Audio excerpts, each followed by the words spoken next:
تو اللہ پاک نے کہا لو اِنَّا أَنزَلْنَاهُ کی صورت. بے شک. اور آپ ایک دفعہ بھی نہیں زندگی میں جتنی دفعہ رمضان آئے آپ اس سے اٹھا سکتے ہیں فائدہ. تو اگر ایک ہی دفعہ میں ہزاروں سال سے بہتر ہے زیادہ. میں نے تو اس دفعہ میں نے رمضان میں کیا تصور کیا عمران, میں نے تصور یہ کیا کہ یار باقی ہو سکتا ہے کہ میرے یہ آخری رمضان ہو. بے شک. جب اس بات کو میں نے دل میں بٹھائی نا اس بات کو, تو آپ یقین کریے انعامات پیدا ہوا ہے کہ میں نے کہا باقی نہیں لگے. دیکھیے یہ دنیا واقعی بالکل واقعتاً یہ امتحان گاہ ہے. جس طرح ہم ایگزام روم میں جاتے ہیں, ہمیں پرچہ دیا جاتا ہے, کاپی دی جاتی ہے, ہم لوگ پیپر دینے بیٹھتے ہیں, پتہ چلا ہمارا ذہن کھلنا شروع ہو رہا ہے کب, جب صرف 10 منٹ رہ گئے, 5 منٹ رہ گئے. اب ہم جلدی لکھنا شروع کرتے ہیں, اور آ کر وہ کیا کرتے ہیں ایگزام اور آ کر کاپی اٹھا کے ہمارے ساتھ لے آتے ہیں ٹائم پورا ہونے پر. یہ ہمارے ہاتھ سے پرچہ نہ جانے چاہیے, ہمیں کوشش یہ کرنی چاہیے. اور نارملی رمضان ہمیں ایک درس اور دیتا ہے کہ جہاں ہم اپنی عبادات کو دیکھیں وہاں سب سے اہم مسئلہ جو ہے وہ ہے انسانیت کا, کہ ہم دوسروں کی مدد کو اور اپنی ذات سے کسی کو تکلیف نہ ہونے دیں. چاہے ہماری ذات سے اگر کسی کو فائدہ نہیں بھی ہوتا تو ہم کوئی ایسا عمل نہ کریں جس سے ہمارے تکلیف ہو, کسی کو دکھ ہو, کسی کا حق ہم نہیں مارے. کیونکہ اللہ, اس کے رسول صلی اللہ علیہ وسلم اور اہل بیت یا جو بھی جتنے بھی ہیں سب کا مین مقصد تھا کہ انسانیت سب سے امپورٹنٹ ہے. حضرت علی کا قول ہے کہ جب تم کسی کی مدد کرو تو اس کے چہرے کی جانب مت دیکھو, ہو سکتا ہے کہ اس کی شرمندہ آنکھیں تمہارے دل میں غرور کا بیج بو. کتنی خوبصورت بات ہے کہ اگر ہم یقیناً نفس تو اور شیطان ہر وقت تو تیار رہتا ہے بھڑکانے کے یا بہکانے کے. ہو سکتا ہے ہم جس کی مدد کریں اس کی طرف دیکھیں تو اس کی شرمندہ آنکھیں ہمارے دل میں تھوڑی سی ایک غرور پیدا ہو جائے کہ میں نے اس کی مدد کی, میں تھوڑا سا یہ اکڑ آ گئی تو کام آ رہا ہے. حضرت امام حسین علیہ السلام کا قول ہے کہ اس بندے پر اللہ کی خاص عنایت ہے. کس بندے پر؟ جو بندہ آپ کے پاس آتا ہے اور آپ سے اپنا سوال پیش کرتا ہے, سبحان اللہ, تو اس بندے پہ خاص عنایت ہے. اس کے لوگوں کی جو ضروریات جس سبب اللہ کہ آپ کے پاس آیا ہو کوئی انسان آپ کے پاس آتا ہے اپنا کوئی غرض لے کر, کوئی کام لے کر کے, تو آپ سب سے پہلے اللہ کا شکر ادا کریں کہ اللہ تعالیٰ نے آپ کو چن لیا ہے کہ آپ اس نیک کام کو کریں, اس کام کو. اچھا ایسا لگ رہا ہے کہ ساری باتیں امجد حسین سمجھانے کے لیے کر رہے ہیں.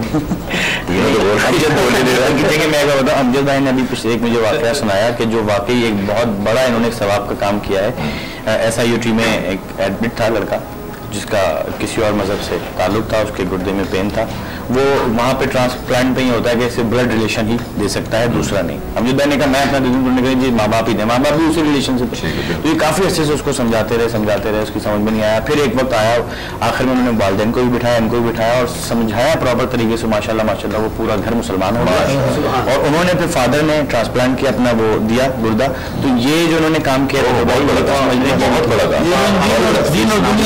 پورا خاندان ماشاء اللہ مسلم نام ہے, کیونکہ یہ یہاں سبقت اس لیے لے گا کہ پورا خاندان واقعی جاری ہے. ہمیں ہر شخص کو انفرادی طور پہ یہ کوشش کرتے رہنا چاہیے کہ جہاں اگر اس کو کوئی غلطی نظر آتی تو پیار محبت سے ہم اپنے بھائی کو سمجھانے کی کوشش کریں. کچھ عرصے پہلے میرے پاس ایک انجینئر آیا کرتا تھا, وہ بھی کسی اور مذہب سے, کرسچن تھا وہ, اور وہ UPS بناتا تھا, انجینئر تھا. تو میرے پاس آ کے اس نے مجھ سے کہا مان بھائی آپ اپنا یہ UPS چینج کر دیں اور میں نیا لا کے لگاتا ہوں. میں نے کہا یہ پچھلے سال تو تم نے خود لگایا تھا, یہ نئی ٹیکنالوجی. اس نے کہا ابھی یہ اب تو یہ لیٹسٹ آ گئی تو یہ پرانی ہو گئی. میں نے کہا جب لیٹسٹ آ جائے تو وہ پرانا ختم. تو میں نے کہا یار جب موسیٰ علیہ السلام کے بعد عیسیٰ علیہ السلام آئے تو موسیٰ علیہ السلام کو آپ نے چھوڑ کے عیسیٰ علیہ السلام کی طرف آ گئے. جب عیسیٰ علیہ السلام بعد حضرت محمد صلی اللہ علیہ وسلم آئے تو آٹومیٹکلی وہ متروک ہو گیا نا. اور میں نے کہا ہمارے مذہب میں تو 1,24,000 پیغمبروں میں سے ایک کو بھی نہیں مانا کم و بیش, تو ہم لوگ تو پھر مسلمان ہو گئے نہیں, ایمان کمپلیٹ نہیں ہوگا. کسی آسمانی کتاب کو نہیں مانا, کسی پیغمبر کو نہیں مانا معاذ اللہ, تو ہمارا ایمان مکمل نہیں ہوگا. ہم تو سب کو مان رہے ہیں, تو پھر تم پرانی ٹیکنالوجی میں چل رہے ہو. اس کی سمجھ میں کچھ بات آئی, اس نے کہا مجھے کچھ بکس دیں. میں نے کچھ بکس اس کو دی اور الحمدللہ رمضان کی 27ویں روزے کو وہ بھی مسلمان مسلمان ہو گیا. آج الحمدللہ بڑا پکا مسلمان ہے, نمازیں روزے اور بہت اچھا. اب جب کوئی مسلمان ہو گیا تھا ہم پر کتنی بڑی ذمہ داری عائد ہو جاتی, اپنے قول سے لے کے عمل تک کی ہماری ذمہ داری عائد ہو جاتی ہے. جیسے امجد رانا صاحب نے اللہ تعالیٰ کا شکریہ فریضہ ان سے لیا, انجام دیا انہوں نے. اب آپ یہ دیکھیے کہ ان کو ان کے سامنے ایسا نمونہ بن کر پیش ہونا ہے, اور نہ صرف ان کو بلکہ ان کے ساتھ میں جتنے لوگ ہیں کہ ان کو یہ احساس نہ ہو, یہ احساس گزرے بھی نہ کہ ہم نے کیا غلط قدم اٹھایا. بالکل, کیونکہ ہمارے عوام تو دیکھیے جو سچی بات اگر کرنے کی اجازت دیں گے نا, تو سچی بات تو پھر یہ ہے کہ ہم لوگ اپنے مفادات کو سامنے اتنا رکھتے ہیں, اتنا مفادات کو سامنے رکھتے ہیں, ہم اپنے ذاتی مفادات کو, کہ اس پر ہم معاشی مفادات, معاشرتی مفادات, مذہبی مفادات سب کو قربان کر دیتے ہیں.